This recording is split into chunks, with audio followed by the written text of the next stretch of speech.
नमस्कार सभी साथियों को। हिंदी साहित्य की क्लास में आप सभी का स्वागत करती हूँ, अभिनंदन करती हूँ। और ये जो हम कर रहे हैं, ये बिहार का पेपर टीजीटी का पेपर है, इसका एनालिसिस कर रहे हैं। इसके 2 पार्ट हम कर चुके हैं, आज इसका लास्ट पार्ट है। तो मैंने एक क्लास में सारे पार्ट नहीं लिए हैं क्योंकि बहुत लंबी क्लास हो जाती, इसी वजह से मैंने एक क्लास में नहीं करवाया, इसीलिए मैंने 3 पार्टों में इसको डिवाइड कर दिया है। चलिए शुरू करते हैं। पिछले सत्र में हम 124 क्वेश्चन कर चुके थे। आज हम शुरू करते हैं 125वां क्वेश्चन। 125वां क्वेश्चन है कि वर्ण और अर्थ के मेल से बनते हैं, क्या बनते हैं? वाक्य, शब्द, पद, उपर्युक्त में से एक से अधिक या इनमें से कोई नहीं। तो इस क्वेश्चन का जो सही आंसर होगा वो क्या हो जाएगा? शब्द। क्या हो जाएगा? शब्द। तो इस क्वेश्चन का सही आंसर हो जाएगा, वो हो जाएगा बी। अगला क्वेश्चन देखते हैं। अगला क्वेश्चन है कि या और रा और ला बा किस तरह की ध्वनियाँ हैं? स्पर्श ध्वनियाँ हैं, अंतस्थ हैं, या घोष हैं, या उपयुक्त में से एक से अधिक, या इनमें से कोई नहीं। तो इस क्वेश्चन का सही आंसर क्या होगा? वो हो जाएगा अंतस्थ। क्या हो जाएगा? अंतस्थ। अगला क्वेश्चन देखते हैं। अगला क्वेश्चन है कि निम्नलिखित में से नासिक व्यंजन नहीं है। क्या पूछा है? नासिक व्यंजन नहीं है। या, ना, ड़ा, उपर्युक्त में से एक से अधिक, या इनमें से कोई नहीं। तो इस क्वेश्चन का सही आंसर जो होगा वो हो जाएगा क्या? या जो है अंतस्थ व्यंजन है, तो इस क्वेश्चन का सही आंसर हो जाएगा ए। अगला क्वेश्चन देखते हैं। अगला क्वेश्चन है रहीमन पानी राखिए बिन पानी सब सून, पानी गए न उबरे मोती मानुष चून। इस उदाहरण में कौन सी शब्द शक्ति पूछी गई है कि कौन सी शब्द शक्ति है? अभिधा है, लक्षणा है, व्यंजना है, या उपयुक्त में से एक से अधिक है, या इनमें से कोई नहीं। तो इस क्वेश्चन का जो सही आंसर है वो है क्या है? व्यंजना। क्या हो जाएगा? व्यंजना। अगला क्वेश्चन देखते हैं। अगला क्वेश्चन है मुदित महीपति मंदिर आए, सेवक सचिव सुमंत बुलाए। तो इस क्वेश्चन का सही आंसर क्या हो जाएगा? मुदित महीपति मंदिर आए, सेवक सचिव सुमंत्र बुलाए। या काव्य पंक्तियां जो हैं किस अलंकार का उदाहरण है? श्लेष का, अनुप्रास का, यमक का? यमक का तो है नहीं। इन उपयुक्त में से एक से अधिक, इनमें से कोई नहीं। तो ये तो नहीं है, यमक भी नहीं है, क्योंकि यमक में जब 2 वर्ड या एक शब्द 2 बार या कई बार एक ही वाक्य में यूज हो और उसका अर्थ अलग अलग हो, तो इस क्वेश्चन का सही आंसर हो जाएगा। क्योंकि माँ की एक अक्षर की कई बार आवृत्ति हुई है, तो इस क्वेश्चन का सही आंसर हो जाएगा अनुप्रास। क्या हो जाएगा? अनुप्रास। तो इस क्वेश्चन का सही आंसर हो गया बी। अगला क्वेश्चन देखते हैं।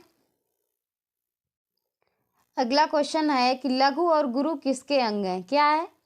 लघु और गुरु किसके अंग हैं? रस के, अलंकार के, छंद के, या उपयुक्त में से एक से अधिक, या इनमें से कोई नहीं। तो लघु और गुरु जो हैं वो हैं छंद के। किसके हैं? छंद के अंग हैं। तो इस क्वेश्चन का सही आंसर हो जाएगा सी। अगला क्वेश्चन है कि छंद के कितने प्रमुख भेद होते हैं? क्या होते हैं? छंद के कितने प्रमुख भेद होते हैं? 2 या 3 या 5, या उपयुक्त में से एक से अधिक, या इनमें से कोई नहीं। तो इस क्वेश्चन का सही आंसर क्या हो जाएगा? इस क्वेश्चन का जो सही आंसर है वो क्या हो जाएगा? वो हो जाएगा 2। क्या हो जाएगा? 2। अगला क्वेश्चन है। अगला क्वेश्चन है कि जब कोई बोली अपने भौगोलिक विस्तार के कारण किसी प्रांत या उपप्रांत में प्रचलित हो जाती है तब उसे क्या कहा जाता है? परिनिष्ठित भाषा, विभाषा या उपभाषा, क्षेत्रीय भाषा, उपयुक्त में से एक से अधिक, या इनमें से कोई नहीं। तो इस क्वेश्चन का सही आंसर हो जाता है विभाषा या उपभाषा। क्या हो जाता है? विभाषा या उपभाषा। तो इस क्वेश्चन का सही आंसर हो गया बी। अगला क्वेश्चन है। अगला क्वेश्चन है कि सरकारी स्तर पर गजटों में प्रकाशित सरकारी नियम, आदेश, अधिकार और नियुक्तियों की सूचना में सूचना के प्रसंग में किसका उपयोग होता है? कार्यालय आदेश का, परिपत्र का, अधिसूचना का, या उपयुक्त में से एक से अधिक, या इनमें से कोई नहीं। तो इस क्वेश्चन का सही आंसर जो होगा वो हो जाएगा अधिसूचना। क्या हो जाएगा? अधिसूचना। तो इस क्वेश्चन का सही आंसर हो गया सी। अगला क्वेश्चन देखते हैं। अगला क्वेश्चन है संक्षिप्त। संक्षिप्तता, स्पष्टता और क्रमबद्धता किसके गुण हैं? भाव पल्लवन के, संप्रेषण के, सारांश के या उपयुक्त में से एक से अधिक, इनमें से कोई नहीं। तो इस क्वेश्चन का सही आंसर हो जाएगा, वो हो जाएगा संक्षेपण। क्या हो जाएगा? संक्षेपण। अगला क्वेश्चन देखते हैं। अगला क्वेश्चन है असमंजस में मन उलझाना के लिए एक शब्द है। असमंजस में मन उलझाना, मन को उलझाना के लिए एक शब्द क्या होगा? कर्तव्यशील, कर्तव्यनिष्ठ, किंकर्तव्य मूड। तो इस क्वेश्चन का सही आंसर जो होगा वो हो जाएगा सी। क्या हो जाएगा? सी। तो इस क्वेश्चन का सही आंसर हो गया सी। अगला क्वेश्चन देखते हैं। अगला क्वेश्चन है इनमें से कौन जो है जैन साहित्यकार है जो आदिकाल जैन साहित्यकार है? चरपट, नरपत नल्ला, नागार्जुन, उपयुक्त में से एक से अधिक या इनमें से कोई नहीं। तो इसका जो सही आंसर है वो है इनमें से कोई नहीं। क्या है? जैन साहित्य का कोई नहीं है, इसमें आदिकाल जैन साहित्य का कोई नहीं है। तो इस क्वेश्चन का सही आंसर हो गया ई। और ये आंसर की बीपीएससी आयोग द्वारा आई है। अगला क्वेश्चन है 137। क्या है कि निम्नलिखित कवियों को उनके काल के साथ सुमेलित कीजिए तथा सही गुट का चयन कीजिए। नावादास किस भक्ति के थे, किस काल के थे? चंद्रबरदाई, बद्रीनारायण चौधरी, प्रेमगन, केशवदास। तो नाभादास जो थे वो किसके थे? नाभादास जो थे वो किसके कवि थे? किस काल के कवि थे? तो इस क्वेश्चन का सही आंसर हो जाएगा नाभादास जो थे वो भक्ति काल के थे। किसके थे? भक्ति काल के। चंद्रबरदाई आदिकाल के थे। बद्रीनारायण चौधरी प्रेमघन थे जो वो थे आधुनिक काल के। केशवदास जो थे वो रीतिकाल के थे। तो इस क्वेश्चन का सही जो आंसर हो जाएगा क्या होगा? 3142। तो ये आता है सी में। तो इस क्वेश्चन का सही आंसर हो जाएगा सी। अगला क्वेश्चन देखते हैं। अगला क्वेश्चन है कि निम्नलिखित रचनाओं को उनकी विधा के साथ सुमेलित कीजिए। यशोधरा, रसिमरथी, बिहारी, सतसई, रामचरितमानस। रामचरितमानस जो है वो क्या है? महाकाव्य है। क्या है? महाकाव्य है। उसके बाद यशोधरा क्या है? यशोधरा जो है वो क्या है? चंपू काव्य है। रसिमरथी खंड काव्य है। बिहारी सतसई मुक्तक काव्य है। तो इस क्वेश्चन का सही आंसर हो जाएगा ए। क्या हो जाएगा? ए। अगला क्वेश्चन देखते हैं। अगला क्वेश्चन है कि इसको भी सुमेलित करना है। उपन्यास हैं और लेखक हैं। निर्मला, त्यागपत्र, कंकाल, गिरती दीवारें।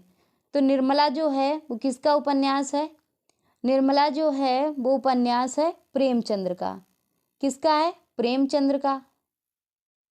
निर्मला जो उपन्यास है वो है प्रेमचंद्र का। उसके बाद त्यागपत्र किसका है?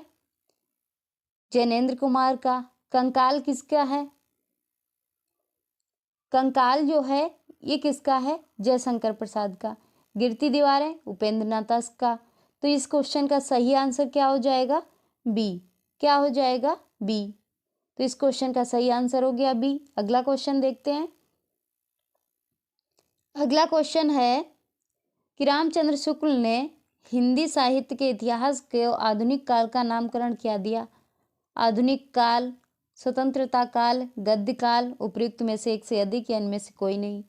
तो इस क्वेश्चन का सही आंसर होगा सी, गद्य काल। क्या नाम दिया? गद्य काल। अगला क्वेश्चन देखते हैं। अगला क्वेश्चन है कि निम्न में से इनमें से कौन सा पत्रकार जो है पत्रकार के रूप में प्रसिद्ध था? कौन था जो पत्रकार के रूप में प्रसिद्ध था?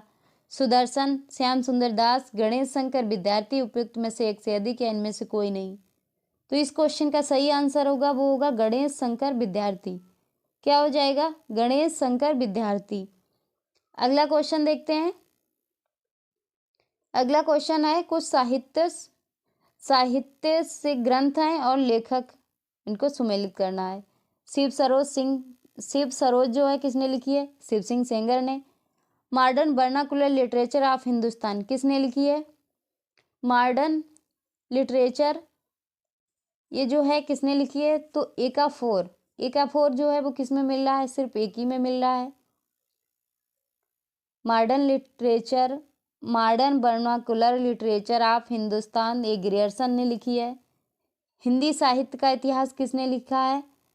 रामचंद्र शुक्ल ने। मिश्र बंधु ने लिखी है। तो इस क्वेश्चन का सही आंसर हो गया बी। अगला क्वेश्चन देखते हैं।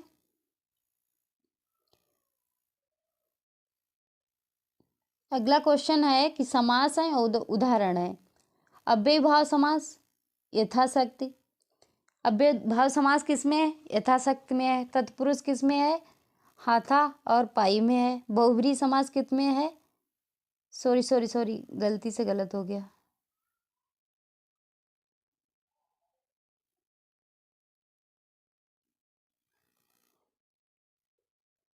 अव्ययीभाव जो है वो यथाशक्ति में है। तत्पुरुष जो है वो किस में है? तत्पुरुष जो है वो है बी में, देशभक्ति में, देश के लिए भक्ति। बहुब्रीहि समास है जो है पीताम्बर। द्वंद्व समास हाथापाई। तो इस क्वेश्चन का सही आंसर क्या हो जाएगा? इस क्वेश्चन का जो सही आंसर है वो हो जाएगा सी। क्या हो जाएगा? सी। तो इस क्वेश्चन का सही आंसर हो गया सी। अगले क्वेश्चन देखते हैं। अगला क्वेश्चन है कि अंग्रेजी के कुछ शब्द हैं और हिंदी रूपांतरण है। क्या है? एडजस्टमेंट। सॉरी, हमको इंग्लिश पढ़नी नहीं आती है, इसीलिए हम हल्की आती है हमको इंग्लिश, इसीलिए हम नहीं इसका सिर्फ आंसर बता देंगे। इसका आंसर क्या हो जाएगा आप लोग देख लीजिएगा। अगला क्वेश्चन है कि लोकोक्ति हैं और उनके अर्थ हैं। क्या है? हाथ कंगन को आरसी, क्या? हाथी के दांत खाने के और दिखाने के और। सब धान 22 पसेरी, होनहार बीरवान के होत चिकने पात। तो इस क्वेश्चन का सही आंसर क्या होगा? हाथ कंगन को आरसी, तो इसका है प्रत्यक्ष को प्रमाण की क्या जरूरत है? हाथी के दांत दिखाने के और खाने के और। सब धन 22 पसेरी। तो इस क्वेश्चन का सही जो आंसर होगा वो क्या होगा? बी का 4 हो जाएगा। कथनी और करनी में अंतर। सब धन 22 पसेरी क्या हो जाएगा? सी। अज्ञानी के लिए अच्छी बुरी एक समान चीजें होती हैं। होनहार बिरवान के होत चिकने पात, भूत के पांव पालने में ही दिख जाते हैं। भूत कह दिया, पूत के पांव पालने में दिख जाते हैं। तो इस क्वेश्चन का सही आंसर हो जाएगा वो हो जाएगा ए। अगला क्वेश्चन देखते हैं। अगला क्वेश्चन है कि निम्नलिखित में से कौन सा शब्द नहीं है, इसमें भी सुमेलित करना है। वाक्य हैं और उनके अर्थ दिए गए हैं, उनके प्रकार भी हैं। हम खा चुके हैं, इसमें क्या होगा? हम खा चुके हैं, इसमें क्या हो जाएगा? विधिवाचक। क्या हो जाएगा? विधिवाचक। उसने नहीं खाया, तो इसका क्या हो जाएगा? निषेधवाचक। तुम खा रहे हो, प्रश्नवाचक हो जाएगा। तुम खाओ, आज्ञावाचक हो जाएगा। तो इस क्वेश्चन का सही आंसर हो जाएगा वो हो जाएगा ए। क्या हो जाएगा? ए। अगला क्वेश्चन देखते हैं। अगला क्वेश्चन है कि सही शब्द व्यंजना कहाँ होती है? जहाँ एकार्थ शब्दों का प्रयोग होता है, जहाँ अनेकार्थ शब्दों का प्रयोग होता है, जहाँ एकार्थ और अनेकार्थ दोनों तरह के शब्दों का प्रयोग होता है। उपयुक्त में से एक से अधिक या इनमें से कोई नहीं। तो इस क्वेश्चन का सही आंसर क्या होगा? वो हो जाएगा बी, जहाँ अनेक अर्थ शब्दों का प्रयोग होता है। तो इस क्वेश्चन का सही आंसर हो जाएगा बी। अगला क्वेश्चन देखते हैं। नील परिधान बीच सुकुमार, खुल रहा मृदुल अध खुला अंग, खिला हो ज्यों बिजली का फूल, मेघवन बीच गुलाबी रंग। तो इस क्वेश्चन का सही आंसर क्या होगा? इसमें क्या पूछा गया है? अलंकार पूछा गया है। तो जन जानो जनु मानो किस में आएगा? उत्प्रेक्षा में। ज्यों आया है तो क्या हो जाएगा? उत्प्रेक्षा अलंकार हो जाएगा। तो इस क्वेश्चन का सही आंसर हो गया बी। आज का सेकंड लास्ट क्वेश्चन है कि दिवस का अवसान समीप था, गगन था कुछ लोहित हो चला, तरु शिखा पर थी अब रजती, कमलिनी कुल बल्लभ की प्रभा। उपर्युक्त पद्यांश में कौन सा छंद है? द्रुत विलंबित, मद्र मंदाक्रांता, बसंत तिलका। उपर्युक्त में से एक से अधिक या इनमें से कोई नहीं। तो इस क्वेश्चन का सही आंसर होगा वो होगा द्रुत विलंबित। अगला क्वेश्चन, लास्ट क्वेश्चन है कि विभाव क्या है? विभाव भाव के उद्भव का कारण है। विभाव स्थायित्व भाव है। विभाव अनुभाव है। उपर्युक्त में से एक से अधिक या इनमें से कोई नहीं। तो इस क्वेश्चन का सही आंसर जो होगा वो होगा विभाव भाव के उद्भव का कारण है। तो इस क्वेश्चन का सही आंसर हो गया ए। तो ये थी आज की क्लास। पूरा पेपर हमने सॉल्व कर लिया है, और अगर कुछ गलती से मुझसे हो गया हो तो उसके लिए सॉरी, क्योंकि पिछली क्लास में एक क्लास में मैंने आंसर को सही टिक किया पर मैंने गलत उसको बोल दिया आंसर को।